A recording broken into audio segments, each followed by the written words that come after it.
আসসালামু আলাইকুম প্রিয় দর্শক।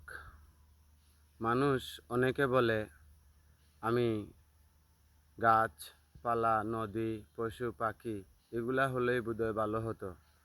কিন্তু সে মনের জ্বালায়, মনের অতিষ্ঠে কিবা সে সহ্য করতে না পেরে এইরকম কথাবার্তা বলতেছে। মানুষ কখন অন্য পথ বেছে নেয় জানেন? যখন সে অনেক ব্যথায় ব্যথিত হয়ে যায়, তার হৃদয়টা একবারে জ্বালাফালা হয়ে যায়, তখনই সে অন্য কোনো একটা আকার আকৃতি অঙ্গভঙ্গি এগুলা সে বেছে নেয়। কারণ সে ভাবতেছে আমাকে দিয়ে আর কিছু হবে না। কিন্তু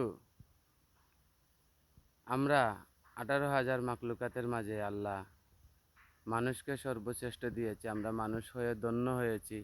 আল্লাহর কাছে লাখ লাখ শুকরিয়া, অশেষ মেহেরবান যে আমরা অনেক কিছু বলতে পারতেছি, অনেক কিছু মানুষকে বুঝাতে পারতেছি, মানুষের সাথে মিশতে পারতেছি, মানুষের সাথে দু চার কথা বলতে পারতেছি, দুঃখ সুখ বুঝাতে পারছি, বুঝতে পারছি, এমনকি কান্না করতে পারছি। এমনকি অনেক মানুষে বলে আমরা চেহারা দেখে বাপের নাম বলতে পারি, কিন্তু সে চেহারা দেখে বাপের নাম কখনো বলা যায় না। সেটা একটা কথার কথা, একটা বাক্য। কিন্তু এটা বলা যায় যে একজন মানুষের চেহারা দেখলে মুখের মলিনতা কিংবা তার অঙ্গিভঙ্গি, চাওয়া, চলাফেরা এগুলা দেখলে আমরা কিছু একটা হয়তোবা অনুভব করতে পারি। সেটা কি? হয়তোবা সে দুঃখে আছে, সুখে আছে, কিংবা মন মানসিকতা তার ভালো নেই, কিংবা একটু আনমুড অবস্থায় আছে। এটা আমরা অনেক সময় ভাবতে পারি। এই ক্ষমতাটা আল্লাহ আমাদেরকে মানুষের মধ্যে, মানুষের ব্রেনের মধ্যে দিয়েছে। এখানে যে আপনাদেরকে একটা বটগাছ দেখালাম, এই বটগাছটা দেখেন অনেক বড়, অনেকটা জায়গা নিয়ে জুড়ে বসে আছে। এমনকি অনেকগুলা জ্বর পেঁচানো, দেখতে পাচ্ছেন? অনেক জায়গা নিয়ে সে এইরকম আস্তাটা এরিয়া, অনেকটা এরিয়া নিয়ে সে বসে আছে। কিন্তু সে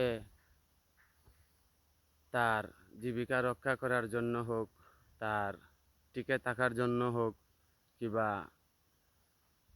শক্তি প্রয়োগ করুক, যা কিছু হোক একটা করে সে বেঁচে আছে। তাহলে আমাদের মানুষও এইরকম বেঁচে থাকতে হয়। অনেক যুদ্ধ করে, অনেক কষ্ট করে, অনেক দুঃখ জ্বালা যন্ত্রণা এগুলা সহ্য করে আমাদের থাকতে হয়। এটাই আমাদের জীবন। অনেক সময় তো আমরা নিজেদের উপর থেকে কনফিডেন্স হারিয়ে ফেলে কোনো একটা রিস্ক নিয়ে ফেলি, কোনো একটা পথে চলে যাই, ফ্যামিলিকে নষ্ট করে ফেলি, নিজেও নষ্ট হয়ে যাই। ধন্যবাদ।